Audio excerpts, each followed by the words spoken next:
the spirit of OOTD, I'm going to be showing you what I'm wearing because oftentimes my videos are actually sit-down videos. So a lot of people don't even know how tall I am or how short I am.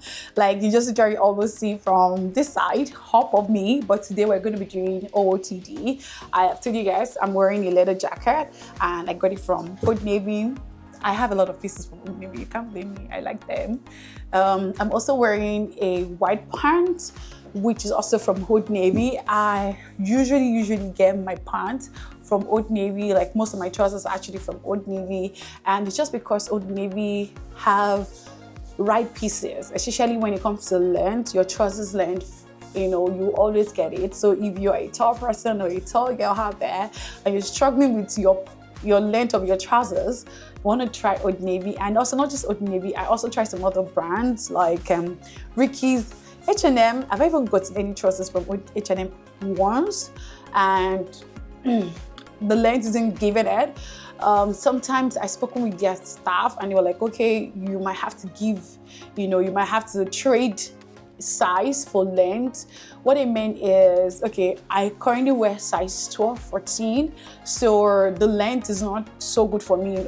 H&M pieces, because they don't have any, like you can't select, maybe you need to go for petite, regular or tall. So they were like, if I want something tall, I might have to go for a bigger sizes or like size 16 and maybe I'll have to tailor it. I'm like, too much stress. So I just go for brands. I literally just go for brands that have opportunity for you to choose between regular, petite, and recently I found another brand that I'm really loving, and that's Ritmas. Just like their price point is a lot. It's a lot. Hi guys, let's talk about love. Welcome to the new series. If you know me so well, you will know that I love anything about love. In fact, the English name of my name is Love. So there was a time back in the days that I even used to have a show on the radio that was just about love. It was like Lover's Night, where people calling on the show and I give like marital advice. And there was only a time that I had this group on Facebook. It's called Lovers Club. I don't even know what's going on the group because it's just been a while. So anything about love counts me in, and to say that Valentine is coming, you need a boyfriend. So today I'm talking about love versus infatuation. And as somebody, now I want to do my what do I call it? I want to do my shoulder pad. As somebody who is married and has been married for over 6 years, gonna be 7, dated my husband for over 6 years, and I think with all of this, I can convince you, and not to confuse you, that I can tell you how to find love. Okay, so before we actually start, I'm going to be saying that we're going to be doing a game. It's the 5-question game, and we're all going to be bringing 5 fingers up, and you're going to be putting down a finger if this applies to you. Put a finger down if you ever fallen in love or like have this burning butterfly in your belly for somebody you have never seen before or you will not even meet. Those movies that you watch and you just like this guy in that series. It's just amazing, looks good, you like him, his eyes, but I'm like, I know we are plenty. Put a finger down if you ever kissed a guy on the first date. No. Holy sister. Put a finger down if you have ever had multiple crushes. Not one, not 2. Those people that you just like. I'm like, this guy is fine. And then when you go to another level of your life, you find another guy.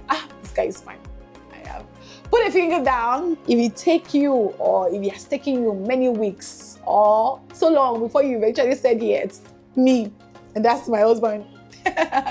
Yes, we are those people. Not even to my husband only said. We are those people that when you ask us out, we will say we are thinking about it. Those ladies, I'm part of them. Are you? Put put a finger down if you found true love. Me, I'm in love with my husband. I found true love, and I'm really grateful to God for that. So, how many did you score out of the 5? I scored 4/5. And that means that this is not a judge zone. This is not a judgment zone. It is a zone where we need to talk heart to heart and say, sisterly, brotherly, let us be sure if that thing that is burning in you is infatuation or is love. So let's start with infatuation. Like I earlier mentioned, and I put down my hands that I'm falling in love with, like, I won't say it's love. I have in fact somebody that is picture perfect, seem perfect, and you don't know all of this is drama, make it real, and then you're just like, this guy, I want my husband to be like this. Or you've even had several crushes together. Before, crushes with the guy every time. And that's the basis of infatuation. Infatuation is based on physical feeling. It's actually based on 5 physical senses. How you felt, how your eyes, your nose, your mouth, your ears. I can tell you, one major infatuation that I remember so well is definitely me falling in love with a guy because he has a very nice voice. Yes, so there was this guy, I remember it so well. I fell in love with him basically because of his voice. So I just like the way the guy talks, and I feel like, this is a good guy. Can you imagine? So baseless. And I know how many people that must have fallen in love with a guy or a girl because of something unrelatable. Something that now that you're grown, you're like, how? How did it even happen? Was I that cheap? So the thing is that infatuation is just that way. It's like, an exploding fire that just kept burning. It doesn't matter if it makes sense. You just don't want to think about it. It's just burning. You're just acting out based on how you're feeling on your inside. And the thing about infatuation is devoid or lacks knowledge or information. It's basically feeling. It's just how I felt. Not even about if I know the person, if I don't know the person. Infatuation doesn't even give opportunity to discuss, to ask questions. Infatuation is about feeling, touching, just good moments, keeping the vibes and all of that. Unlike love takes a while. Love takes a time. Love takes some time. I know that I've had love stories of men or women saying that the moment they set their eyes on their partner, it was love at first sight for them, and they just knew that this is the kind of person they're going to marry. It didn't happen to me that way. It's not like I don't believe in love at first sight. I literally believe in love at first sight. But as love at first sight happened to me before, it's infatuation, not the real love that I know now. So yes, I know it happened to some people, but it didn't happen to me that way. By the time that I was ready for a serious marital commitment, I had my checklist. I wanted to know. I wasn't ready to go into marriage blindly. I wasn't ready to go into a serious relationship, blindly. I had some checklist that I wanted the person that I want to commit my emotions to. I want the person to check those lists. And another thing is that I'm that kind of person that I just told myself at the point that I didn't want to have my emotions distributed around, just having your emotional commitment, pocket of emotions around, because I understand the fact that love sometimes does not die, and we keep spreading your emotions around. Somewhere in the future, you never know. You never know. And that's why I made a commitment to myself that I wasn't really going to fall in love once I'm ready for love. But it's okay. It's just my own personal decision, right? So what I was just trying to say is that infatuation is based on feeling. It's so fast. It's like an explosion. It's an explosion that it's not something that lacks foundation. It's like you're building a beautiful house or a castle in the air. That's the right word. It's like you're building castle in the air, no foundation, nothing. You're not even sure of the person. Do you know something is that sometimes it happens that people actually meet someone and they ask after making out, they ask them, so they don't even know the name of the person. It can be that bad. People don't even know the name of the person. They don't even, it's just It's just an explosion. Unlike love is very genuine. Love takes time. Love is intentional. Love wants to know. You want to know and want to know in details. Love is not just interested in the first name. Love is interested in the last name, your middle name. Love is interested in what you like and what you don't like. Love is interested in what happened. I hear you say something is that the person you're in love with now, like you claim to be in love with, if you know the person past, if you know what the person has done in the past, are you still going to love the person? I know, like, people actually fall in love, or they get infatuated, based on physical attributes. Like, some men, some women, we always say that they want this kind of thing in a man, in a woman. I remember back when I was in uni, where the team tall, dark and handsome, TDH. That guy you want to marry must be tall, must be dark, I must be handsome. You don't want to hear anything. But I know some guys, I've had some guys say that the kind of lady they want to marry is that she has to have front, he carry back, he carry front, it's a package. I would tell you, see, mountains always follow. Mountains do fall.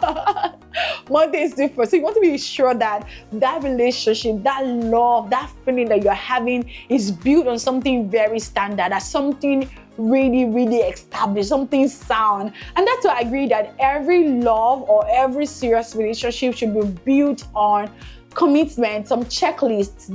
It's just like a woman, right? Or it's just like anybody. You go to the market, you don't have a checklist, you don't have your own list. You're just going to the market, you have this money on you. And by the time you get to the market, trust me, it's market. You're going to be confused without a list. Everything will feel like buy me, buy me, buy me, buy me. But when you have your list, you have a way of streamlining your thoughts. Even when other people are inviting you, other sellers are saying, come and buy from me. But because you already have your list, it's able to like tell you, you're able to say no, even though that thing makes sense, but because you already have your list, like budgets, I have what I want to buy in this market. And that's the same thing for love. Love also feels like a shopping. There are tons and thousands of women, billions of men and women, and I can tell you, it's always very difficult, sincerely, from somebody that is married. It's so difficult to pick just one person. And I'm not saying that one person is obviously going to check all your boxes, just like also, do you also check other people's 100% boxes? But at least priority.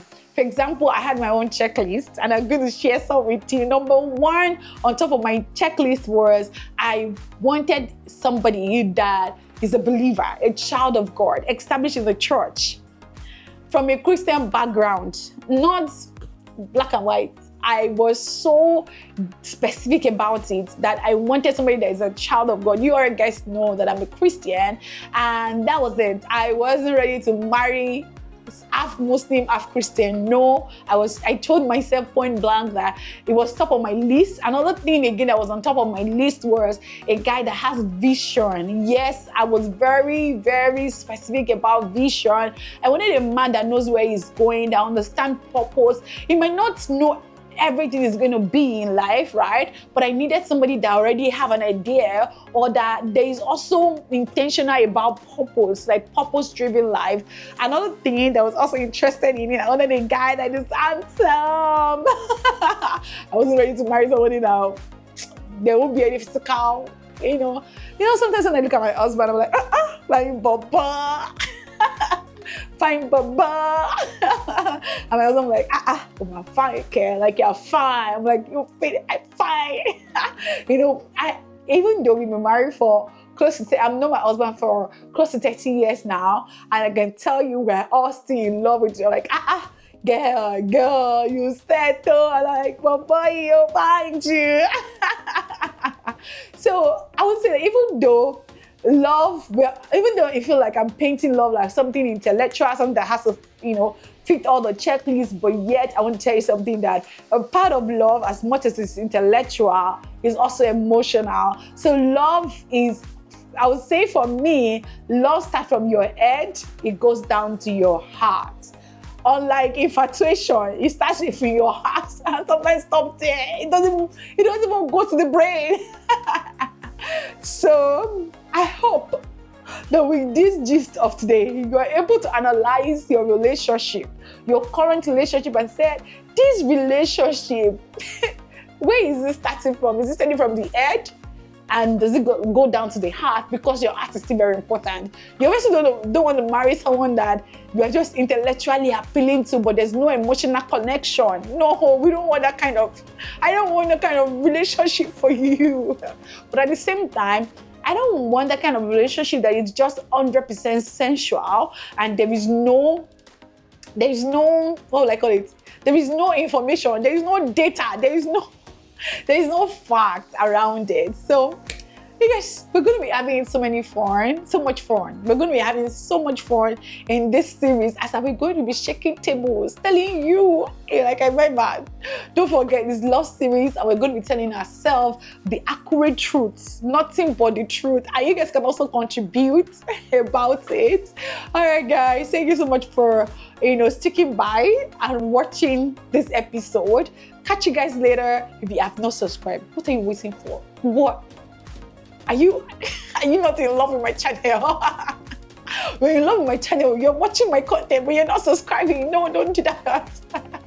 All right, guys, take care. See you guys in another episode of Love Series.